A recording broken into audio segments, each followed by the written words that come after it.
Watch in this video. How to make Lamborghini Huracan replica from car buck files. Need electronic drawings and paper printer or CNC laser machine. Then need to make car buck sections from wood board. After that, need to assemble the sections one after another to get a whole skeleton of the future car body. Everything is very simple. It's like Lego, but for men. Then need to fill the space between the sections with foam or something else suitable. After drying, need to remove the excess foam that sticks out between the ribs of the sections.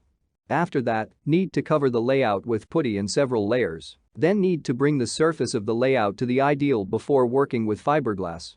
Someone covers the layout with epoxy resin and someone paint.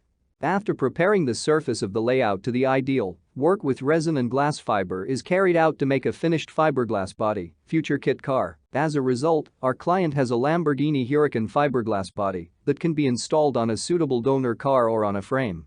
As I said, the main thing is to do everything in stages, and then you will be able to make the car of your dreams, just like my client, who had no such experience before meeting me. Welcome.